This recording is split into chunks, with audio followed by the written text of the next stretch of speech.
السلام علیکم ورحمۃ اللہ وبرکاتہ۔ اہلا وسہلا اقرا مہد الحافظات پشاور شار ورثت جماعت عالیہ اول مضمون تفسیر سورہ لقمان۔ آج کا ہمارا سبق سورہ لقمان آیت نمبر 12 سے ہے۔ ترجمے کی طرف دیکھیں۔ وَلَقَدْ آتَيْنَا لُقْمَانَ الْحِكْمَةَ، اور تحقیق کے ساتھ ہم نے دی لقمان علیہ السلام کو الحکمتہ عقل مندی، انشکر للہ یہ کہ شکر ادا کرے، حکم مانے اللہ تعالیٰ کا، وَمَن یشکر اور جس نے حکم مانا، فَإِنَّمَا یشکر لِنَفْسِهِ تو اس کا حکم ماننا اپنے نفس کے لیے ہے، وَمَن کفر اور جس نے حکم نہ مانا انکار کیا، فَإِنَّ اللَّهَ بے شک اللہ تعالیٰ غنی بے پرواہ ہے، حمید سب تعریفوں والا ہے۔ وَإِذْ قَالَ لُقْمَانُ جب فرمایا لقمان علیہ السلام نے لابنہ اپنے بیٹے کو، وہو یعظہ اور وہ اس کو نصیحت کر رہا تھا، یا بنیا اے میرے بیٹے، لا تشرک باللہ اللہ تعالیٰ کے ساتھ شریک نہ ٹھہراؤ، ان الشرک لظلم عظیم بے شک شرک بہت بڑا ظلم ہے۔ ووصینا الانسان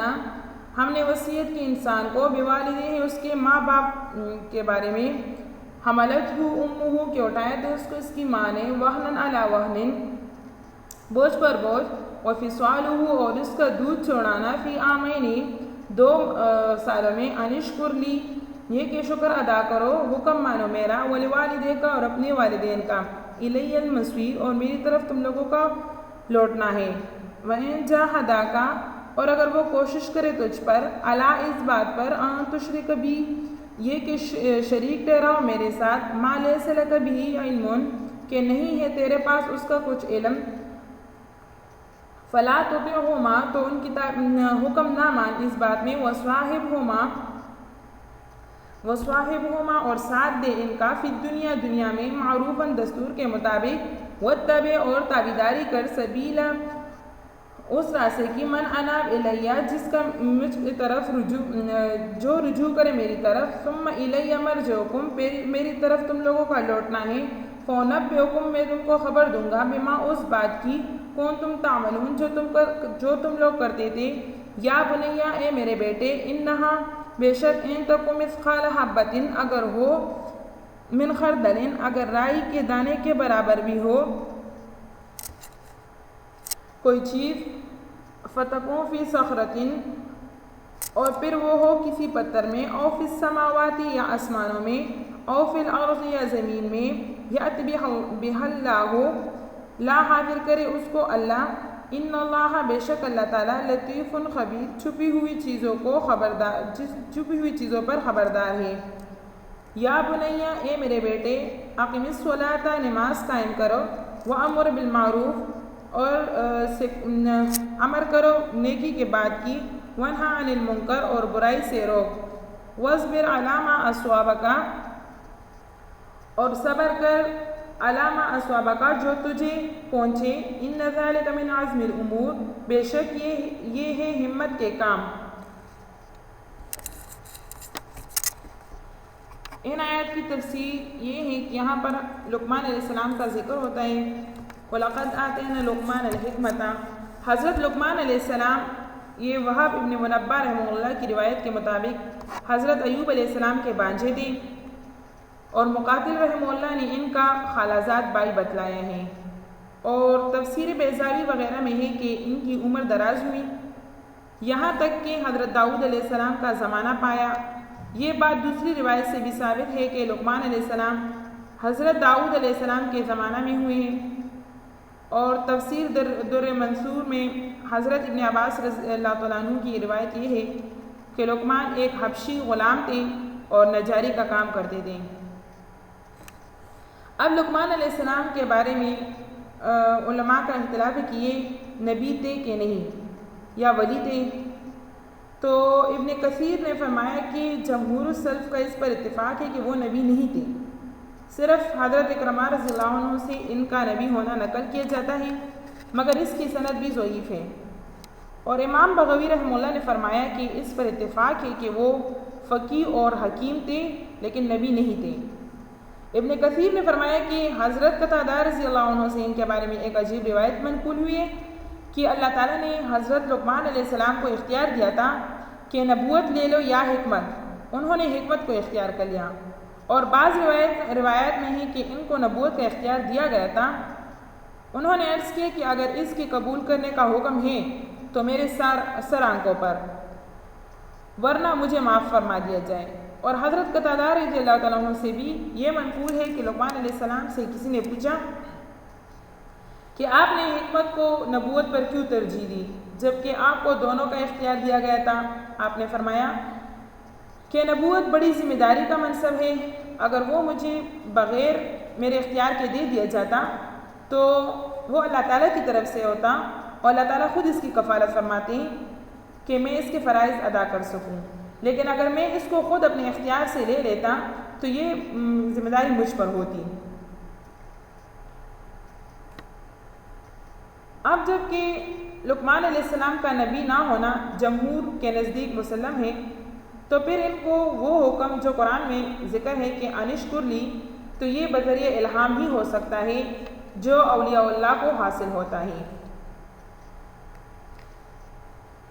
یہاں پر فرمایا آتینا لقمان الحکمت، حکمت جو لقمان علیہ السلام کو دی گئی تھی تو اس سے کیا مراد ہے؟ تو لفظ حکمت یہ قرآن کریم میں متعدد معنی کے لیے استعمال ہوا ہے، علم، عقل،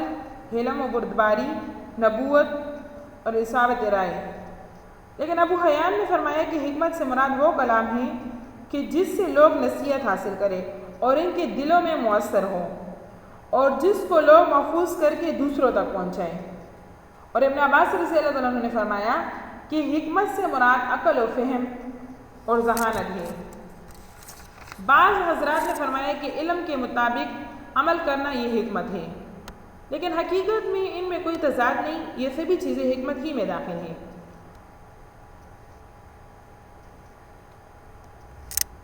پھر فرمایا کہ یہاں پر انشکر لی آیت میں انشکر لی ذکر کیا گیا ہے، تو اس میں ایک احتمال تو یہ ہے کہ یہاں قلنا محذوف مانا جائے، مطلب یہ ہوگا کہ ہم نے لقمان کو حکمت دی اور یہ حکم دیا کہ میرا شکر ادا کیا کرو۔ اور بعض حضرات نے یہ بھی فرمایا کہ انشکر لی خود یہ حکمت کی تفسیر ہے، یعنی وہ حکمت جو لقمان علیہ السلام کو دی گئی یہ تھی کہ ہم نے اس کو شکر کا حکم دیا۔ انہوں نے تعمیل کی، اس صورت میں مطلب یہ ہوگا کہ اللہ تعالیٰ کی نعمتوں کا شکر گزار ہونا سب سے بڑی حکمت ہے۔ اس کے بعد لقمان علیہ السلام کے کچھ کلمات حکمت کا ذکر فرمایا جو انہوں نے اپنے بیٹے کو مخاطب کر کے ارشاد فرمائے تھے۔ وہ کلمات حکمت قرآن کریم نے اس لیے نقل فرمائے کہ دوسرے لوگ بھی ان سے فائدہ اٹھائیں۔ ان میں سے سب سے پہلے یہ ہے کہ یا بنی لا تشرک باللہ ان الشرک لظلم عظیم۔ ان کلمات حکمت میں سے سب سے پہلے عقائد کی درستی ہے، یعنی عقائد کو درست کیا جائے، اور میں سب سے پہلے بات یہ کی گئی کہ اللہ تعالیٰ کو سارے کائنات کا خالق و مالک بلا شرکت غیر یقین کرے، یعنی اللہ تعالیٰ کے ساتھ کسی کو شریک نہ ٹھہرایا جائے، اس کی عبادت میں کسی کو اس کے شریک نہ ٹھہرایا جائے کہ اس دنیا میں اس سے بڑا ظالم کوئی نہیں ہو سکتا کہ اللہ تعالیٰ کی کسی مخلوق کو خالق کے برابر ٹھہرائے۔ اس لیے فرمایا یا بنی لا تشرک باللہ ان الشرک لظلم عظیم۔ پھر آگے حضرت لقمان علیہ السلام کی دوسری نصائح یعنی نصیحتوں اور کلمات حکمت آئے ہیں جو اپنے بیٹے کو مخاطب کر کے فرمائے تھے۔ درمیان میں اللہ تعالیٰ نے شرک کے ظلم عظیم ہونے اور کسی حال اس کے پاس نہ جانے کی ہدایت کے لیے ایک اور حکم ارشاد فرمایا کہ اگرچہ ہم نے اولاد کو ماں باپ کی اطاعت اور شکر گزاری کی بڑی تاکید کی ہے اور اطاعت کا حکم دیا ہے، لیکن کسی کے لیے یہ جائز نہیں کہ اگر کسی کو اس کے والدین اللہ تعالیٰ کے ساتھ کسی کو شریک قرار دینے پر مجبور کرنے بھی لگے تو اس معاملے میں وہ اپنے والدین کا کہنا نہ مانے۔ ان کا والدین کا کہنا مانا اس بات میں جائز نہیں ہے۔ اور یہاں جبکہ والدین کے حقوق اور ان کی شکر گزاری کا حکم دیا گیا تو اس کی حکمت یہ بتلا دی کہ اس کی ماں نے اس کی وجود و بقا میں بڑی سخت محنت برداشت کی ہے کہ اس کو 9 مہینے تک اس کو اپنے پیٹ میں رکھا، اس کی حفاظت کی، اور اس کی وجہ سے روز بروز اس پر جو ضعف آ رہا تھا اور جو تکلیف بڑھتی تھی وہ اس نے برداشت کی، اور اس کے پیدا ہونے کے بعد 2 سال تک اس کو دودھ پلانے کی زحمت برداشت کی، جس میں ماں کو خاصی محنت بھی شب و روز اٹھانا پڑتی ہے۔ اس لیے شریعت میں ماں کا حق باپ سے بھی مقدم رکھا گیا ہے۔ وَوَصَّيْنَا الْإِنسَانَ بِوَالِدَيْهِ حَمَلَتْهُ أُمُّهُ وَهْنًا عَلَى وَهْنٍ وَفِصَالُهُ فِي عَامَيْنِ کا یہی مطلب ہے۔ اور اس کے بعد وَإِن جَاهَدَاكَ میں یہ بتلایا کہ غیر اللہ کو اللہ کے ساتھ شریک کرنے کے معاملے میں والدین کی اطاعت بھی حرام ہے۔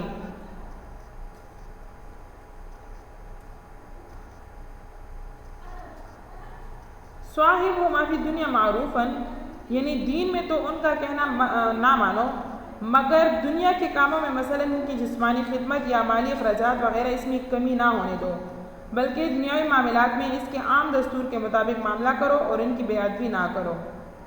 دوسرے معاملات میں ان کی دل آزاری سے پرہیز کرتے رہو۔ یا بنیا ان تکن مثقال حبۃ من خردل فتکن فی صخرۃ او فی السماوات او فی الارض، یہاں پر دوسری وصیت لقمانی کا ذکر ہوتا ہے عقائد کے متعلق کہ اس کا اعتقاد رکھا جائے کہ آسمان اور زمین اور ان کے اندر جو کچھ ہے اس کا ایک ایک ذرے پر اللہ تعالیٰ کا علم احاطہ کیے ہوئے ہیں، اور اللہ تعالیٰ کا علم بہت وسیع ہے، وہ سبھی چیزوں پر قدرت رکھتا ہے۔ کوئی چیز کتنی ہی چھوٹی کیوں نہ ہو جو عام نظر میں نہیں آ سکتی، اسی طرح کوئی چیز کتنی ہی دور دراز پر ہو، اسی طرح کوئی چیز کتنی ہی اندھیروں اور پردوں میں ہو، تو وہ اللہ تعالیٰ کے نظر اور علم سے چھپ نہیں سکتی، وہ جس کو جب چاہے جہاں چاہے حاضر کر سکتے ہیں۔ اس لیے فرمایا یا بنیا انہا ان تکن مثقال حبۃ من خردل کا یہی مطلب ہے۔ اور اللہ تعالیٰ کے علم اور قدرت کا ہر چیز پر محیط ہونا خود بھی اسلام کا بنیادی عقیدہ ہے، اور یہ عقیدہ توحید کی بہت بڑی دلیل بھی ہے۔ پھر فرمایا یا بنیا اقم الصلاۃ وامر بالمعروف وانہی عن المنکر واصبر علی ما اصابک ان ذلک من عزم الامور۔ یہاں پر تیسری وصیت لقمانی کا ذکر ہوتا ہے کہ یہاں پر عمل کی اصلاح کی جائے، یعنی اعمال واجبہ تو بہت ہیں، مگر ان سب میں سب سے بڑا اور اہم عمل نماز ہے، اور خود اہم ہونے کے ساتھ وہ دوسرے اعمال کی درستی کا ذریعہ بھی ہے، جیسے نماز کے بارے میں ارشاد ربانی ہے ان الصلاۃ تنہی عن الفحشاء والمنکر۔ اس لیے اعمال صالحہ واجبہ میں سے نماز کے ذکر پر اکتفا کیا، یا بنی اقم الصلاۃ، یعنی اے میرے بیٹے تو نماز قائم کر۔